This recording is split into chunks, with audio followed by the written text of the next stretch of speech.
Oke, baik. Bismillahirrahmanirrahim. Assalamualaikum warahmatullahi wabarakatuh. Perkenalkan, nama saya Ilma Nurdianah dari kelas PTIKG dengan NIM 220209502147 angkatan 2022. Baik, pada video kali ini saya akan menjelaskan dan memberikan contoh mengenai suatu teknik pada steganografi dan watermarking. Tapi terlebih dahulu saya akan menjelaskan apa itu steganografi dan watermarking. Jadi, steganografi dan watermarking itu adalah teknik untuk menyembunyikan informasi dalam suatu media. Jadi media itu bisa berupa gambar, video, ataupun audio.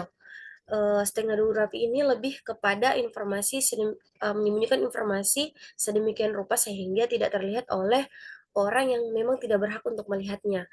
Kemudian sedangkan watermarking ini adalah menambahkan informasi ke dalam suatu media dengan tujuan untuk melindungi hak cipta ataupun mengidentifikasi sumber asli dari media tersebut. Jadi sebenarnya ada beberapa cara untuk menyembunyikan pesan, eh, yaitu misalnya kita menggunakan CMD, aplikasi ataupun website. Jadi bisa secara online maupun offline. Nah, dalam hal ini itu kita akan mencoba menggunakan website yang dimana dalam steganografi itu saya akan menggunakan website steganografi online kode. Sedangkan untuk watermarkingnya itu saya akan menggunakan website @watermark. Tapi terlebih dahulu saya akan mencontohkan mengenai teknik steganografi. Jadi uh, di teknik steganografi itu misalnya contohnya tuh penggunaan steganografi ketika seseorang ingin mengirim pesan rahasia melalui gambar. Nah, pesan tersebut ini kita sisipkan ke dalam sebuah gambar yang kita masukkan sehingga tidak terlihat oleh orang lain. Nah, untuk memenuhi syarat bahwa file yang kita sisipkan ini tidak boleh lebih besar dari file asli atau file induknya.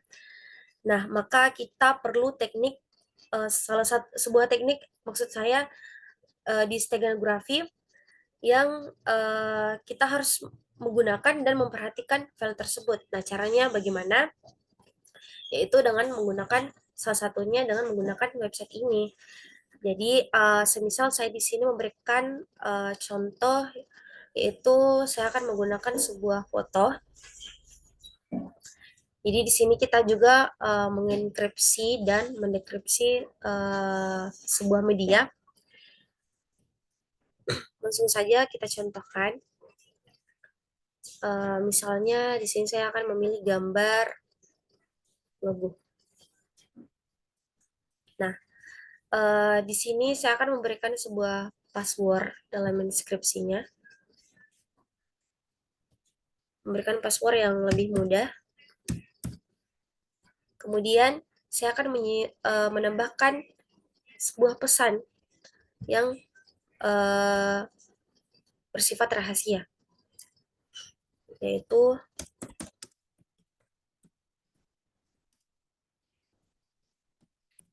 semisal saya menggunakan pesan ini adalah foto. Nah, caranya itu kita langsung saja encode.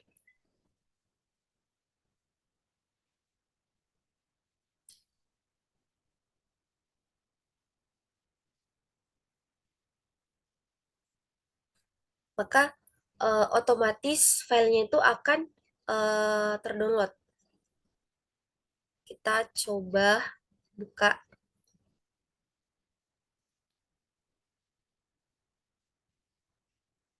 Nah, ini tuh filenya. Jadi, semisal kita langsung buka dengan sebuah dekode. Nah, kita sisipkan lagi filenya.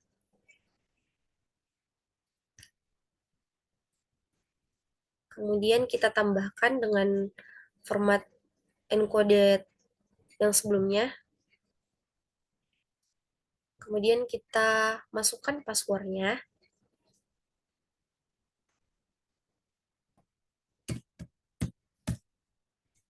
Kemudian kita langsung dekode untuk membuka hal tersebut.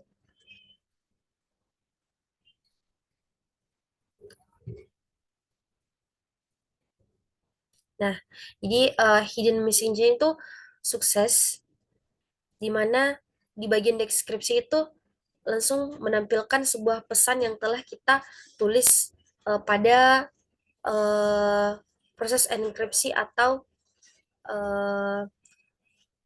atau pada langkah sebelumnya. Jadi itu adalah proses bagaimana kita menyisipkan, bagaimana kita menambahkan informasi rahasia. Jadi seperti itu. Kemudian, nah itu adalah salah satu teknik yang dapat kita gunakan, yaitu less significant bit atau disingkat dengan LSB. Jadi teknik ini tuh memanfaatkan bit-bit terakhir dari pixel pada gambar sebagai tempat penyimpanan pesan rahasia karena tidak akan memberikan pengaruh atau perubahan yang signifikan terhadap citra digitalnya. Jadi dengan menggunakan teknik ini tuh ukuran file hasil hasil steganografi kita itu tidak akan lebih besar dari file asli atau file induknya seperti itu. Kemudian kita beralih pada watermark. Nah, di watermark itu kita bisa menggunakan website seperti yang akan saya gunakan, dan kita juga bisa menggunakan file atau Office di misalnya pada Word. Kemudian langsung saja kita mulai pada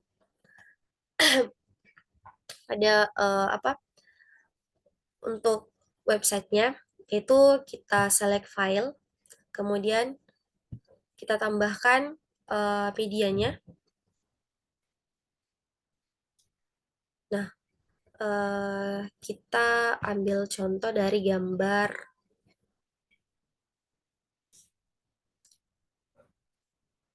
logo lagi. Nah, sebelum itu watermark ini kan digunakan untuk menambahkan informasi ke dalam media seperti gambar ataupun video. Nah, informasi yang ditambahkan itu biasanya berupa tanda air ataupun logo yang menunjukkan hak cipta ataupun sumber asli dari media tersebut. Nah, jadi langsung saja kita contohkan. Jadi setelah ini tuh kita klik next step, kemudian kita masukkan sebuah teks yang akan menjadi hak ciptanya kita. Misalnya saya akan memasukkan sebuah teks. Nah, kemudian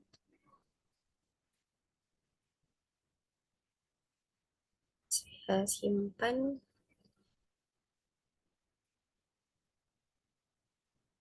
Ini kita bisa mengaturnya.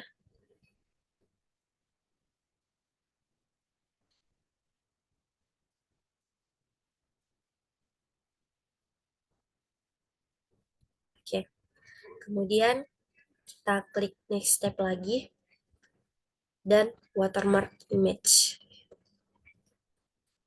Kemudian kita download al untuk menyimpan medianya. Jadi proses watermark tadi itu akan otomatis terdownload. Kita akan mencoba membuka filenya, apakah sudah berhasil atau belum. Nah, jadi ini adalah proses watermarking di mana uh, semisal saya mengambil contoh dari seorang fotografer. Nah, seorang fotografer ini ingin melindungi hak cipta dari foto-fotonya. Ia dapat menambahkan tanda air pada foto tersebut agar tidak mudah dicuri atau digunakan tanpa seizinnya. Jadi sudah ada teks yang telah kita sediakan agar orang lain itu tidak dengan mudah mengambil uh, medianya kita seperti itu. Jadi watermark ini dapat dianggap sebagai sidik sidik digital atau digital signature ataupun stempel digital dari pemilik yang sah atas produknya kita seperti itu. Jadi mungkin hanya itu yang bisa saya sampaikan. Semoga bermanfaat. Kurang dan lebihnya mohon dimaafkan. Wassalamualaikum warahmatullahi wabarakatuh.